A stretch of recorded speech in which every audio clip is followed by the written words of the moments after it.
Today, the latest weapons, coupled with the fighting skill of the American soldier, stand ready.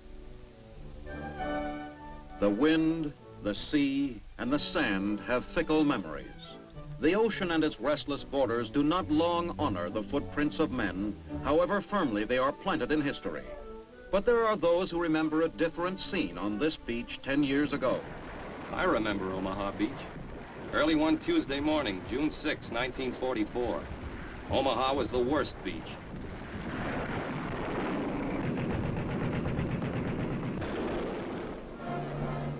The coast of France, halfway between Cherbourg and Le Havre.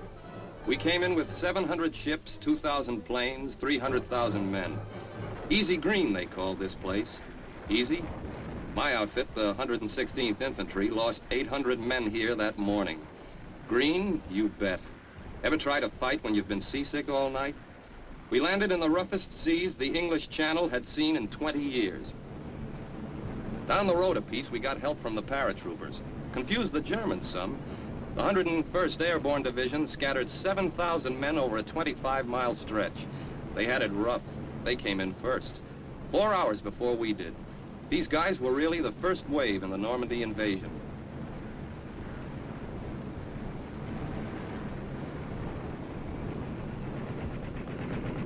The main thing I remember about Omaha Beach was being lost. Everybody got lost in that weather. But you couldn't stay lost long. The Germans saw to that. Looking at Omaha Beach today, it's hard to believe it.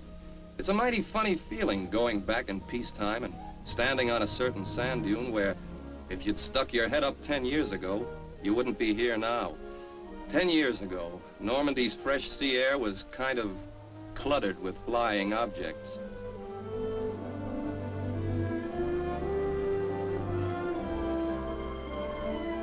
Saint Laurent. I won't forget that place. I wish I'd found a cow around that day to precede me through the minefield.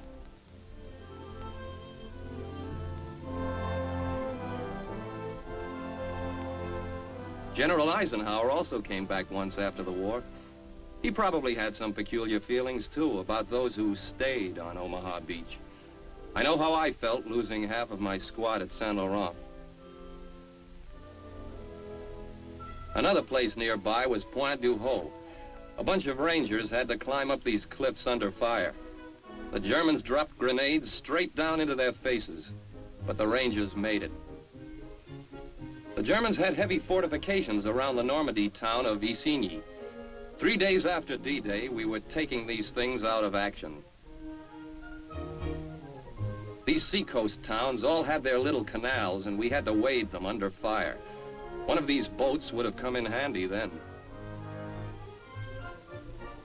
On the happier side, one of these wine tankers would fill 50 canteens.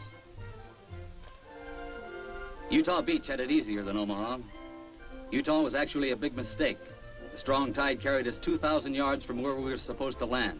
There wasn't a German in sight. See the bullet holes in that GI can? I can't just say we strolled ashore, but Utah was much easier than we expected. For a while, that is.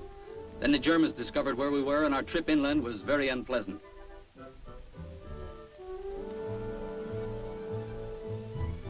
This memorial sits on top of a German bunker we captured that first morning. By the end of that day, we had 20,000 men on Utah Beach. This area was mighty busy then.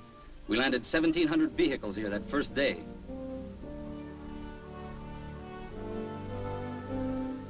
Today, Normandy fishermen mend their nets in silence. But I can still remember the woof-woof boom of German 88s. The history books say that Utah Beach was taken with ease. Only 118 casualties compared with 5,000 at Omaha. But I picked up a chunk of shrapnel at Utah, and it wasn't easy. Good flying weather helped Utah. 4,000-foot ceiling. 2,000 planes sliced at the Germans behind the hedgerows. A hedgerow is a kind of boundary fence between farms. A mound of earth and a tangle of trees and bushes. Hard to cut through, perfect ambush country for the enemy. We had to fight through hedgerows all the way to Cherbourg, 9th Division, 1st Army. Cherbourg was the first big city we tackled.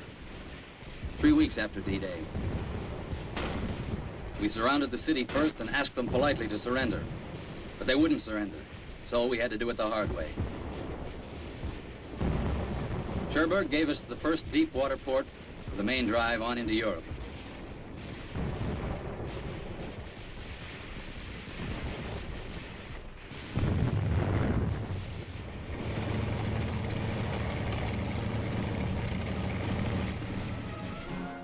Cherbourg, an ancient Roman port with a 30-foot deep channel to the sea, has now returned to its proper business of importing butter and eggs to England. For a long, sad time, we produced butter and eggs for Germany. The occupation was most difficult. Some of us died just like soldiers. But it is with thanks to the American soldiers that our city smiles in peace today. Saint-Lô, another thankful Normandy town with a population of 15,000, has returned to its art of weaving. Maybe I better tell you about Saint-Lô. This was the breakthrough town. Here's where we started running wild across France.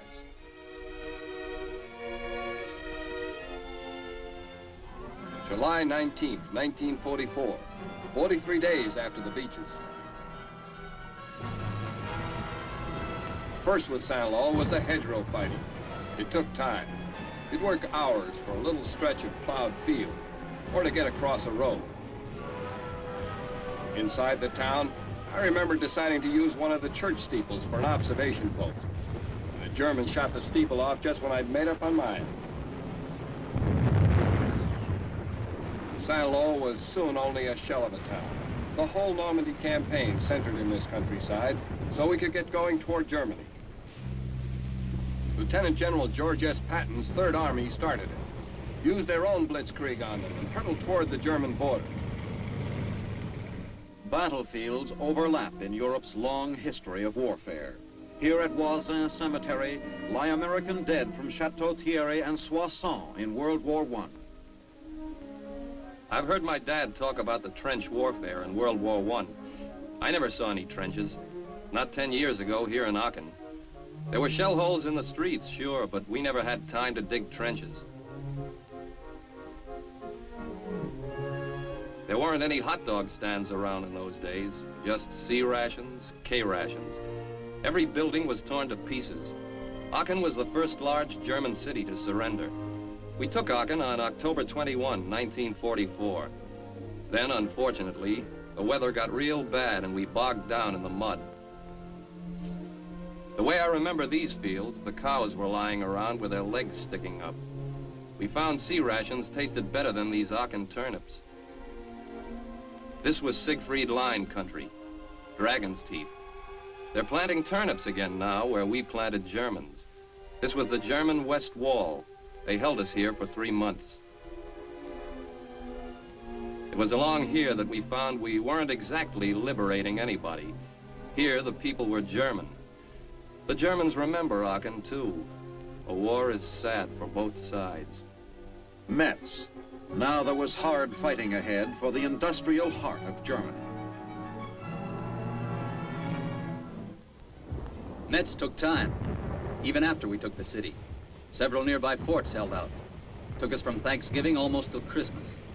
I didn't know till later that we'd taken one of the strongest fort towns in Europe. I didn't know till later that Metz-on-the-Moselle was a very historic city boasting 14 bridges, 10 city gates, and a 13th century cathedral. I was too busy trying to knock them down all the time. I've also since learned that Metz has been a battlefield dozens of times in the last few hundred years. It's gotten kind of used to rebuilding. 10 years ago, these railroad yards were pulverized. British and American planes established a milk run. One raid on November 17, 1944 had 2,350 bombers.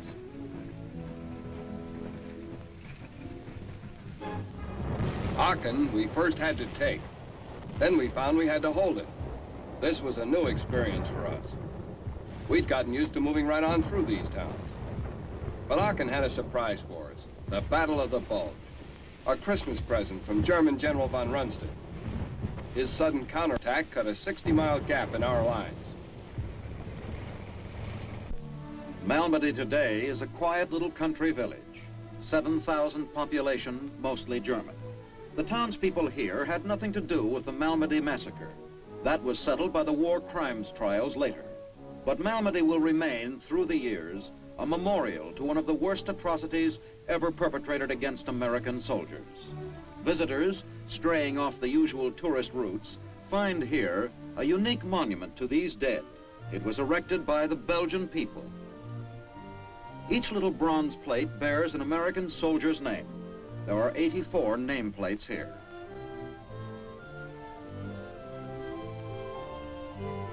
To the memory of the soldiers of the United States Army who, while prisoners of war, were massacred by Nazi troops on this spot on 17 December 1944.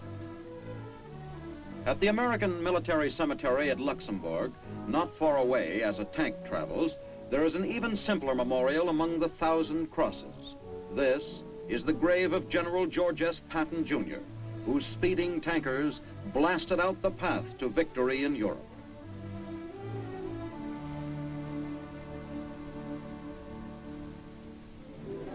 Bastogne.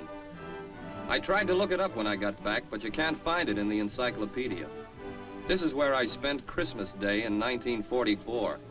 You might remember it on account of one word. General McAuliffe and his 101st Airborne outfit got surrounded in Bastogne. The Germans called on him to surrender. His reply will live a long time. Bastogne has built a huge 48 States memorial to its liberation. The only military activity in Bastogne now is the changing of the Belgian Guard. The town of Bastogne has gone real nuts. You see the word everywhere.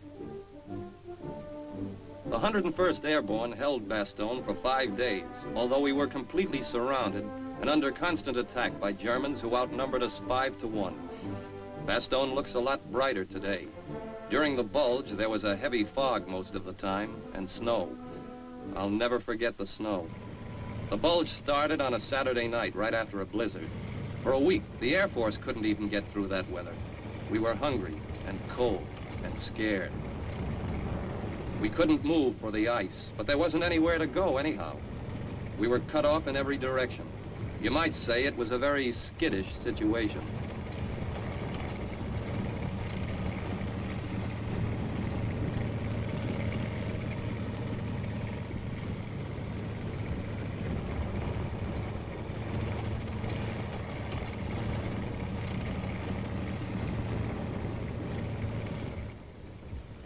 Outside Bastogne in the freezing woods, we never knew whether the fellow behind the next tree was an American or a German. Many Germans had put on American uniforms for this fight. I don't know how Guadalcanal or Okinawa was, but after the cold of Bastogne, I'd rather fight my next war in the Pacific. Every vehicle that we could thaw out, we turned into a kind of rescue unit.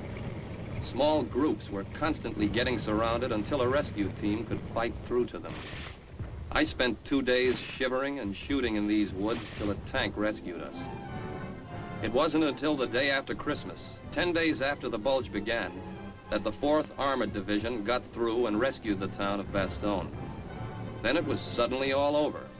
Almost. Germans started surrendering all around. The end was in sight.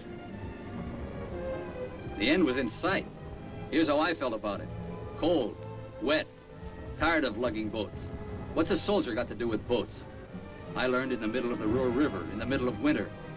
The Germans had blown up all the bridges. We had orders to cross by boat, and that's what we did. Or at least some of us did.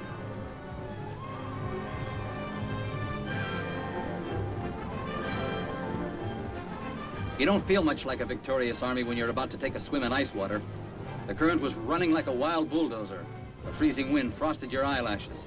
And all you could do was just sit there and wait for it to happen.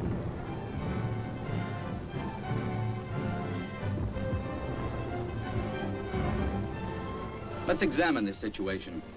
The temperature is about 30 degrees. You're soaked to the blue skin, wet long johns, wet socks, wet shoes. And what's more, you're going to stay wet all that day and all that night. You can't stop to warm up and dry out because the Germans will then throw in artillery fire.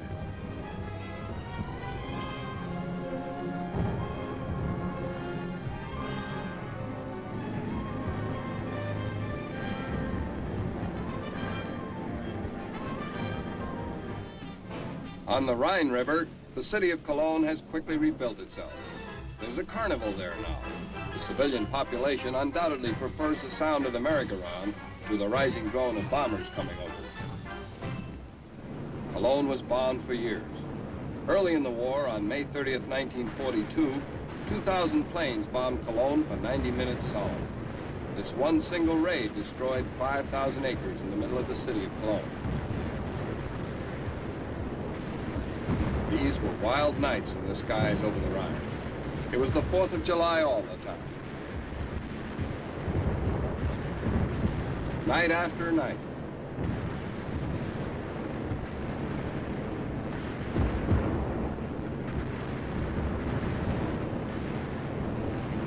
Day after day, Allied planes headed for the German industrial cities, vapor trails flying. This made things a lot easier when we got there on the ground. Talk about precision bombing. These flyboys destroyed the city of Cologne, leaving the 12th century cathedral sticking up like a scarecrow in the middle of town. The cities of the Rhine. Eisenhower had 6 big armies ready to pounce. We were moving fast again now. Cologne didn't take long. It took only one day and a night to break into the city and clear out the panicking Germans. The regular German army was beginning to leave the fighting to the civilian Volkssturm. Mostly kids and old people, but they were dangerous snipers. All around us, in all the other river towns now, the Germans were pulling back across the Rhine. But it seemed that everywhere I went, the Germans somehow just hadn't left yet. The brass called it mopping up, but sometimes you couldn't tell who was supposed to be mopping up who. Then all of a sudden the Germans became hard to find. We had to hunt them out like individual rabbits.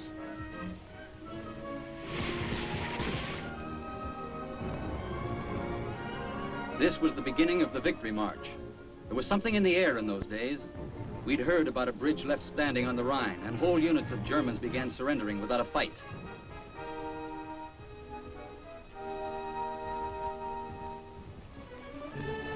But the Remagen Bridge had collapsed by the time we got there.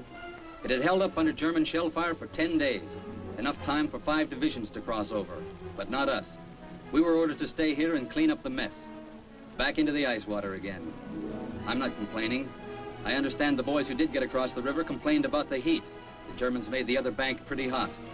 But I stayed frozen and wet for weeks on the Rhine River, while the war left me far behind.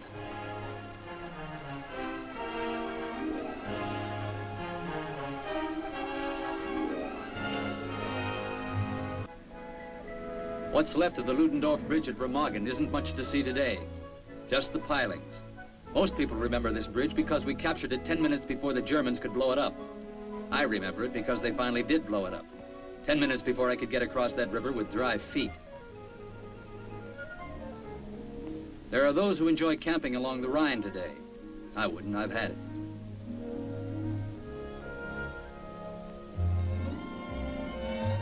The last time I saw Dortmund, 2,000 heavy bombers had just dropped 6,000 tons of high explosive into this factory district. There wasn't a smokestack standing.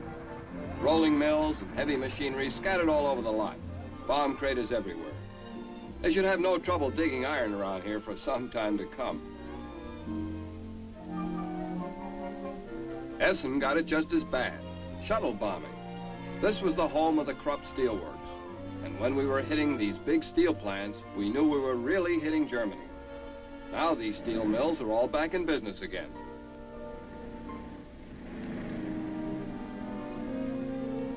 Dusseldorf, on the right bank of the Rhine, it was on the wrong bank 10 years ago, it's a town of many little bridges. All these bridges were down the last time I saw it, and you had to wade through the town. Pretty scene today. But you can see how a boat in that river was a sitting duck for guns over on the bank.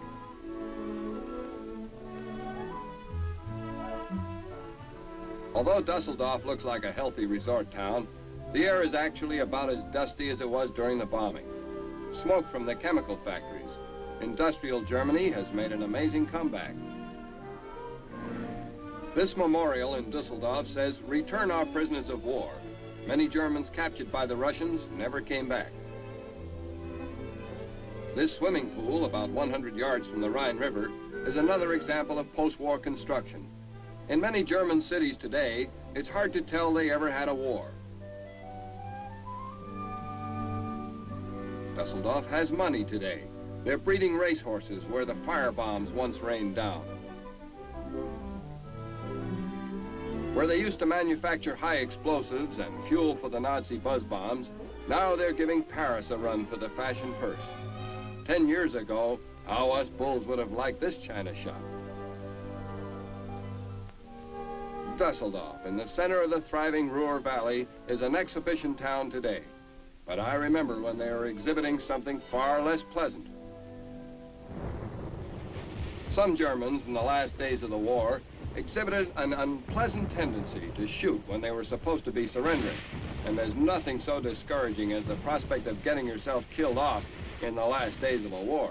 It just ain't fair. The injustice of this we had to impress strongly upon the remains of the Wehrmacht. Toward the end of a war, you suddenly begin to realize how dog-tired you are. Before, for months, you really haven't had time to think about it. Then as you march through the rubble of your last defeated city, you're suddenly civilian tired, fed up, ain't gonna study war no more. My last city was Nuremberg, 42nd Division, 7th Army, April 20th, 1945. I understand this place was famous for the manufacture of toys. In my time, it was famous for the manufacture of a very fine brick dust. That's about all that was left of Nuremberg. There wasn't much infantry fighting here. The Germans were licked and knew it. And as we moved down these crazy streets, we couldn't help but remember that this was Hitler's town. This was where Hitler used to stage his mammoth rallies, probably the greatest show any one man ever staged. This was back in 1937. Hitler was going great guns then, stirring up the German people to fever pitch. The wonderful new German Reich, designed to last for 1,000 years. Well, we saw how long it lasted, from start to finish. Nuremberg was also where Hitler established his infamous Nuremberg laws that sent millions to concentration camps, starvation, gas chambers, and death. I was very pleased to participate in the Battle of Nuremberg.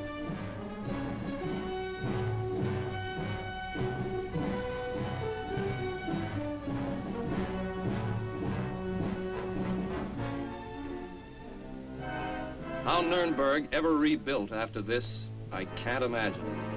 What the Air Force had left, our artillery and tanks finished. Sometimes you wonder if it's worth all the trouble it takes to capture a city. By the time you've got it captured, it isn't a city anymore.